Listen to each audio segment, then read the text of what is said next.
tentang peran santri dalam menyongsong peradaban Islam. Kita akan bagi untuk diskusi ini pada dua sesi, yaitu sesi penyampaian pandangan dan pemikiran dari masing-masing narasumber yang insya Allah waktunya dibatasi untuk masing-masing 20 menit, dan nanti setelah selesai insya Allah akan kita buka tanya jawab untuk mendiskusikan masalah ini. Hadirin sekalian, kenapa tema ini dipilih? Yang memilihnya itu langsung Bapak kita, Bapak Kepala Madrasah Aliyah Pesantren Cipari, karena ada kekhawatiran yang luar biasa dari sepuh-sepuh kita, termasuk bagi para sepuh yang bergerak di bidang dakwah, pemikiran dan pendidikan. Kekhawatiran yang luar biasa dari perkembangan zaman di masa sekarang ini, perkembangan teknologi yang luar biasa, perubahan perilaku juga yang luar biasa, sehingga kita sebagai lembaga pesantren, kita para santri dituntut untuk memiliki peran yang jelas, peran yang terukur, peran yang aktif dan dinamis seperti tadi Saman yang menggambarkan tadi, dalam menyongsong peradaban, kebangkitan peradaban Islam. Kita semua tahu kenapa temanya juga menyongsong kebangkitan, karena kita sedang merasa terpuruk sebagai kaum muslimin pada masa peradaban dunia saat ini. Untuk mengupasnya, saya persilahkan kepada pemateri pertama, Bapak Dr. Andes Sofwan Salam, untuk menyampaikan pandangan. 20 menit Pak Sofwan. 20 menit. Assalamualaikum warahmatullahi wabarakatuh. Alhamdulillah wassalatu wassalamu ala rasulillah wa la haula wa la quwwata illa billah. Sebelum saya masuk ke materi bahasan, ini ada yang kurang lengkap yang tidak dibahas oleh pembicara tadi. Kalau saya mengulas boleh-boleh saja, karena saya ketua yayasan.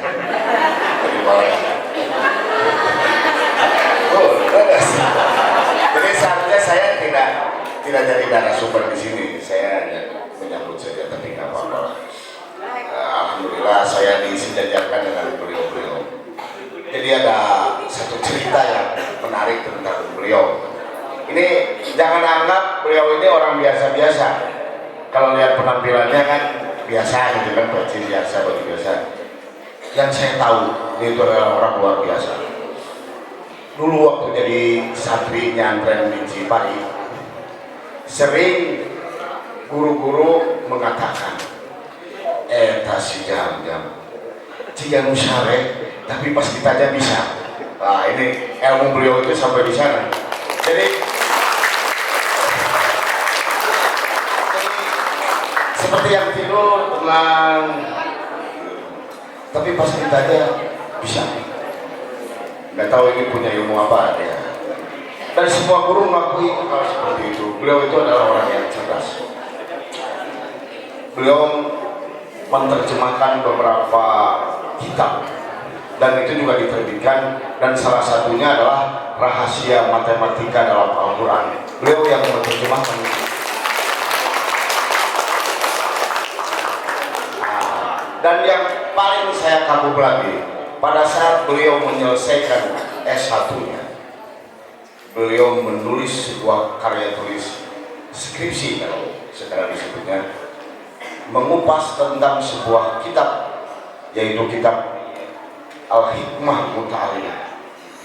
Al-Hikmah Mutaliyah itu adalah kitab filsafat yang pada saat itu dianggap sebagai kitab tersulit yang ditulis oleh Sadruddin Siraji. Kenapa saya katakan beliau istimewa? Sebab beliau tidak ada dosen yang mampu menguji beliau. Jadi datang ke dosen ini, aduh saya nggak mampu, saya belum baca kitab ini, saya nggak tahu kitab ini. Beliau sudah mengupas dengan tuntas dan luar biasa. Sampai beberapa orang dosen disodori untuk menguji beliau, tidak ada yang mampu karena memang beliau jangankan baca, tahu aja kitabnya enggak. Padahal itu adalah kitab yang kitab filsafat, kitab hikmah, ilmu tasawuf yang dianggap sebagai memiliki kerumitan yang tinggi. Sampai akhirnya ada juga dosen yang mau menguji beliau, itu pun beliau mempelajari dulu kitabnya. Jadi beliau lulus karena memang dosennya yang tidak ada yang mampu menguji beliau. Itu kekaguman saya, dan sampai hari ini kekaguman saya masih terus bertambah karena beliau orangnya tenang, seperti tidak punya ilmu, padahal beliau itu orang luar biasa. Nah, kalau yang itu tukang membal ya, tapi jadi dokter luar ya, dokter ya. Itu saya tidak menyangka sama sekali dia jadi dokter. Dan kalau kebetulan bicara, saya pernah beberapa kali jadi pembicara dengan beliau, selalu saja ingin menjadi pembicara yang terakhir. Gak tahu, mungkin tinggal menyimpulkan atau gimana. Itulah mungkin sekilas tentang beliau. 5 menitnya tinggal 15 menit. Lumayan kontak waktu dari 5 menit, jadi saya tidak terlalu banyak membahas.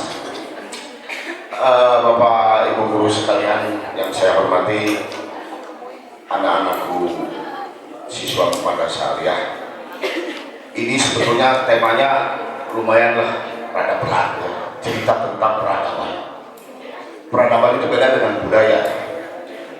Peradaban itu adalah keseluruhan perangkat manusia dengan segala sumber dayanya pada satu kurun waktu tertentu. Itu disebut sebagai sebuah peradaban, dari mulai budaya, bahasa, adat istiadat dan sebagainya. Jadi peradaban itu cakupannya lebih luas daripada budaya. Dan masuk dalam hal ini adalah ilmu pengetahuan. Bagaimana santri menyongsong peradaban? Nah, ini juga jadi masalah. Jadi pertanyaan besar. Kalau hari ini zaman kenyataannya seperti ini, kemudian bagaimana santri hidup di masa 5 tahun yang akan datang, hidup di 10 tahun yang akan datang, itu harus kita bisa prediksi hari ini. Jadi guru-guru, baik itu asatidz maupun guru-guru sekolah, harus bisa mempersiapkan bagaimana santri ini bisa serasi, mengimbangi zamannya 5 tahun yang akan datang atau 10 tahun yang akan datang. Itu kira-kira yang harus kita bicarakan hari ini. Tapi konteksnya, ini konteksnya maulid. Maka Bapak moderator sebelumnya mengatakan tolong bahas, katanya, masalah hikmah kelahiran Rasulullah dari sisi politisnya. Dari sisi politis, waduh, berat juga ya. Tapi nggak apa-apa, anak-anak madrasah juga sedikit belajar politik. Jadi begini, peristiwa kelahiran Rasulullah adalah by design, artinya dengan rencana Allah, bahwa Allah akan menurunkan seorang manusia luar biasa, manusia besar, untuk diutus menyempurnakan perilaku, menyempurnakan peradaban dunia. Beliau adalah penghulunya para nabi. Kalau orang pernah merasa menderita, maka beliau adalah orang yang paling menderita. Kalau orang merasa dirinya berani, beliau adalah seorang yang paling berani. Kalau kalau ada orang atau nabi yang merasa dirinya sempurna, maka beliau adalah orang yang paling sempurna. Akhlaknya, ilmunya, fisiknya juga.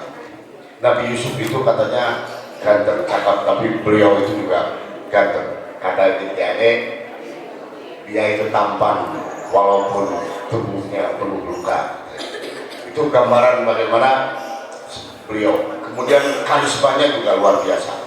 Sampai-sampai dikisahkan ada seorang sahabat yang belum pernah melihat muka beliau karena saking takjubnya, saking beliau itu punya karisma besar sehingga tidak berani menatap wajahnya.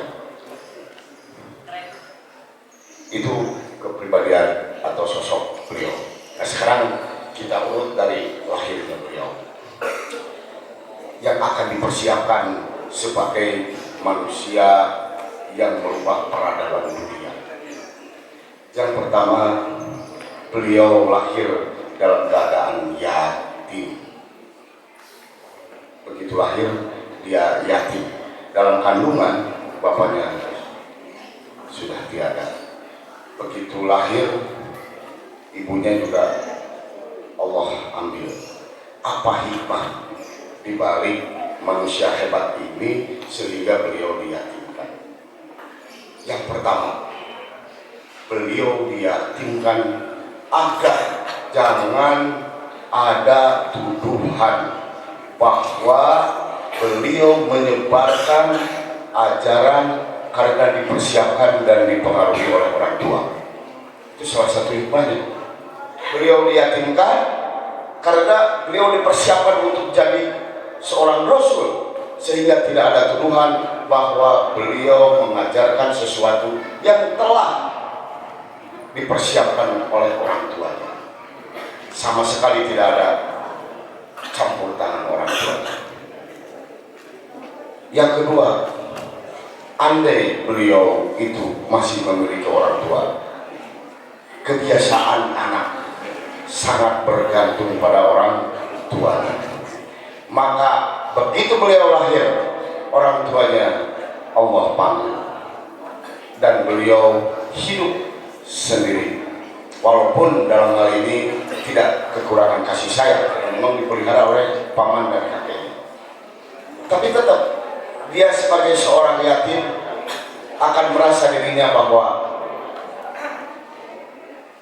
bagaimana dia menjalankan tugas itu tidak atas bantuan orang tuanya, tetapi semata-mata karena bantuan dan kehendak Allah.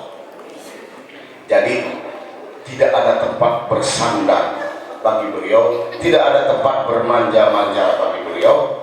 Hanya satu tempat bersandar beliau dan tempat mengadu beliau, itu adalah Allah. Itu yang Allah persiapkan untuk menjadi seorang manusia besar. Orang tua juga ditiadakan. Kemudian hikmah di balik yatim beliau, dia ke depan akan menjadi seorang anak yang mandiri. Nah, sekarang kalian anak-anak dimasukkan ke pesantren sedang diyatimkan. Kalian dijauhkan dari orang tua, ya. Jadi mau ayah ogohan, sebedak sepedik mama, sebedak sepedik baba, enggak. Kalian hanya bisa menangis dan gambarkan Rasulullah pada saat sedang kecil, dia itu menangis karena teringat orang tua, ibu dan bapaknya. Anak-anak lain dia punya tempat berlindung kepada bapak dan ibunya, sedangkan seorang Muhammad kecil dia tidak punya siapa-siapa kecuali Allah. Dan ini jadi sebuah bekal di mana Allah mempersiapkan dia sebagai seorang pemimpin besar. Kemudian yang kedua, pada usia 8 sampai 12 tahun beliau menggembala kambing. Jadi pada saat itu katakanlah orang-orang kaya itu biasanya punya banyak ternaknya. Beliau menggembala kambing dan mendapat upah. Apa hikmah di balik Allah mempersiapkan seorang pemimpin besar harus melalui dengan cara menggembala kambing? Karena pertama, hikmah dari menggembala kambing itu yang pertama, dia akan memiliki sifat sabar. kan binatang itu susah diatur ya. Jadi kalau binatang kacau gitu, lari ke sana lari kemari, harus sabar. Dan Rasulullah itu dididik sabar dalam perjalanan hidupnya dengan cara menggembala. Yang kedua, dia ditanamkan rasa kasih sayang. Jadi kasih sayang pada ternak yang dia gembala. Rasa sabar, kasih sayang. Kemudian yang ketiga, punya sifat atau karakter melindungi. Jadi seorang penggembala itu harus bisa melindungi gembalaannya. Melindungi dari apa? Dari bahaya serigala, dari bahaya tebing. Kemudian yang keempat, dia harus mengetahui karakter gembalaannya. Bagaimana sifat kambing, bagaimana sifat onta. Dan itu ke depan sebagai seorang pemimpin besar yang dipersiapkan oleh Allah, dia pun harus mengetahui bagaimana karakter orang-orang yang akan beliau ajak untuk menciptakan sebuah peradaban besar. Kemudian setelah usia 12 tahun, beliau ikut berniaga dengan pamannya, dan betul-betul beliau memegang perniagaan sendiri pada usia 17 tahun sampai usia 35 tahun. Itu hampir 25 tahun beliau berniaga, lebih lama daripada mengemban tugasnya sebagai Rasul. Kalau beliau mengemban tugas sebagai Rasul itu sekitar 23 tahun, tetapi beliau berniaga itu 25 tahun. Artinya berniaga ini adalah tindakan penting yang Allah persiapkan untuk menjadikan Muhammad sebagai pemimpin. Ada apa sebetulnya dalam berniaga? Dalam berniaga kita diajarkan bagaimana kita harus mengatakan sesuatu yang jujur. Kalau seorang berniaga tidak jujur, maka perniagaan kita akan bangkrut. Apa sebab? Karena produk yang kita tawarkan itu adalah produk yang di dalamnya mengandung cacat, dan di situ ada kebohongan. Di sini Allah mendidik seorang Muhammad sebelum dia akan jadi Rasul, dia menjadi seorang pedagang. Bagaimana seorang pedagang itu harus jujur. Yang kedua, pedagang itu harus bisa menarik perhatian pembeli. Bagaimana kita berdagang kalau kita perangai kita tidak menarik, orang tidak mau beli? Pertama, tidak boleh bohong. Kedua, harus menarik pembeli. Berdakwah atau mendakwahkan Islam ibarat kita sedang berdagang atau berniaga.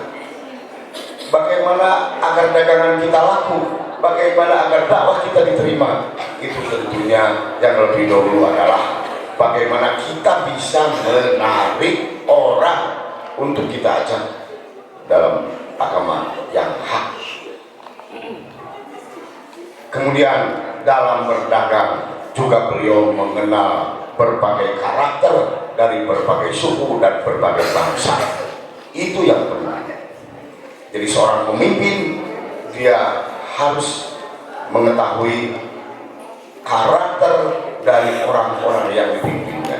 Apakah dari suku A, suku B, kemudian dari negara A, negara B, dari budaya A atau budaya B. Dan itu semua Allah persiapkan dengan cara menjadikan beliau seorang pedagang. Kemudian yang selanjutnya, beliau menikah di usia 25 tahun dengan seorang janda beranak dua yang berusia 40 tahun. Kenapa beliau harus nikah dulu sebelum diberi wahyu? Karena di sini ingin memperlihatkan bahwa bagaimana seorang istri itu itu memegang peranan penting terhadap suksesnya suami. Ini dalam berdakwah pun demikian. Keberadaan seorang pendamping yang soleh, seorang pendamping yang kuat, seorang pendamping yang sabar, itu bisa menyukseskan dakwah seorang suami. Begitu. Jadi kalian ibu-ibu kok jadi khadijah, artinya kalian bisa mendampingi suami menjadi orang kuat, menjadi orang yang tangguh, dan selalu berdoa untuk kesuksesan dan keberhasilan suami. Pada saat beliau bertahanus di Gua Hiro, yang pertama menyelimuti beliau dari ketakutan yang amat sangat itu adalah istrinya sendiri. Itu peran istri di sini adalah peran penting, bukan peran sampingan, bukan peran tambahan, tetapi peran penting dan peran utama. Nah, ini pelajaran untuk kita semua ya. Kemudian yang selanjutnya, setelah dia menikah, kemudian Rasulullah melihat bahwa kondisi sosial, kondisi budaya, kondisi tradisi yang ada di Mekah saat itu, terutama di sekitar Ka'bah, itu adalah tradisi-tradisi yang penuh dengan kemusyrikan, penuh dengan kemaksiatan, pelacuran, pengorbanan terhadap berhala-berhala, dan di situ segala bentuk kemaksiatan ada. Kemudian beliau berpikir bahwa ini adalah sudah melenceng jauh dari millah Ibrahim, artinya dari agama yang lurus. Kemudian di tengah keresahan, di tengah kegundahan, di tengah kegalauan, beliau menuju ke Gua Hiro, dan di sana beliau bertahanus atau bertahanuf, artinya menyendiri. Untuk apa beliau menyendiri? Apakah beliau menghindari aktivitas sosial? Tidak. Sebab menyendiri dalam hal ini tahanus atau tahanuf Rasulullah beda dengan bertapa. Ari tapa mah kan tinggal lakukan naonnya. Kalau bertapa kita tidak melakukan aktivitas apa-apa dan tujuannya pun beda. Rasulullah bertahanuf itu di tengah kegalauan yang ada pada puncak keresahan beliau karena melihat kondisi sosial yang sudah demikian rusak.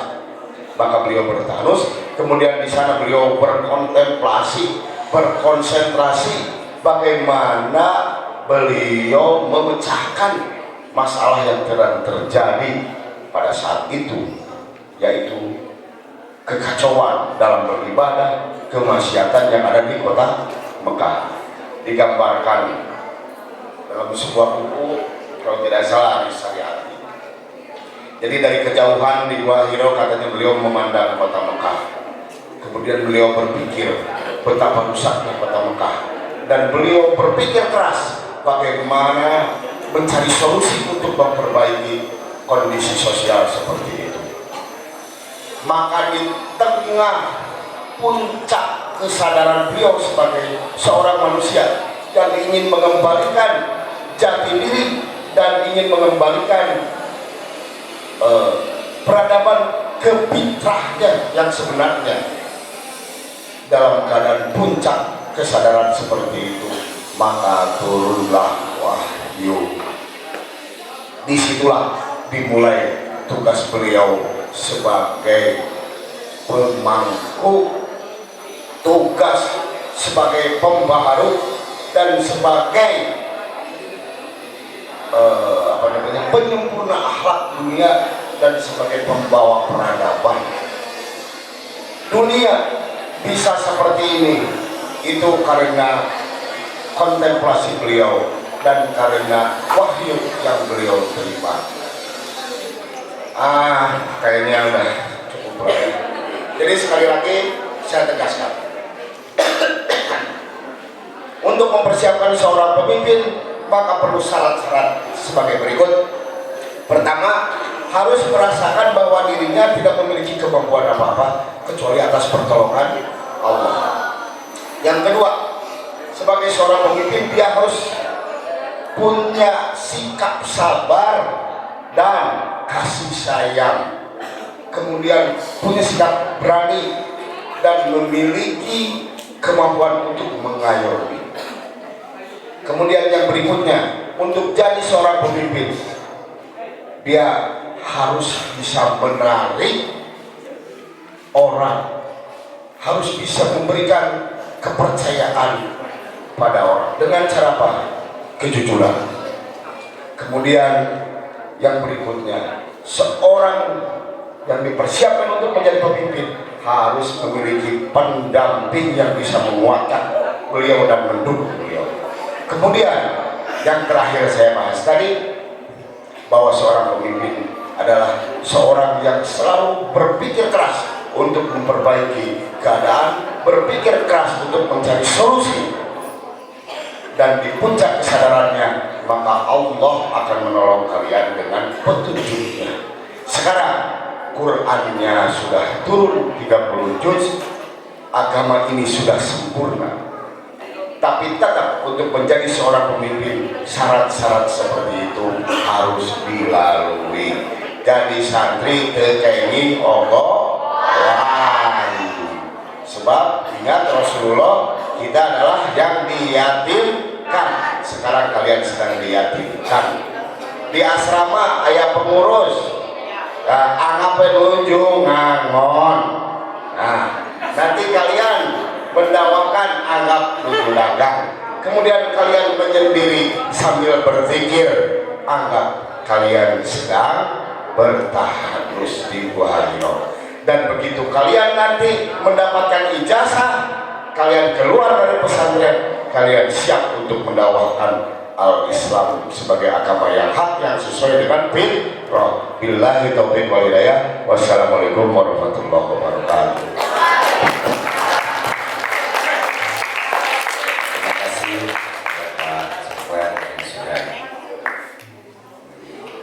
Jelaskan bagaimana Allah mendesain kelahiran dan kenabian junjungan kita Nabi Muhammad SAW. Dan tentu saja kita harus memahami substansinya tadi, dengan jangan merasa tidak akan jadi pemimpin kalau tidak yatim dulu, jangan merasa tidak akan jadi pemimpin kalau tidak pernah ngawan lomba dulu, atau jangan pernah merasa tidak akan pernah jadi pemimpin kalau tidak berdagang dulu. Tetapi substansi tadi yang disebutkan terakhir harus kita pahami bahwa Allah selalu mendesain segala sesuatu dengan sebaik-baiknya desain, dengan sebaik-baiknya rekayasa, dan itulah yang harus kita ambil hikmahnya dari peristiwa sejarah. Dan selanjutnya kita akan mendapatkan paparan yang kedua dari penasihat Bapak Jam-Jam. Kepada beliau saya persilakan, dan waktunya sama 20 menit, ulang-ulang seperti Pak Sopwan.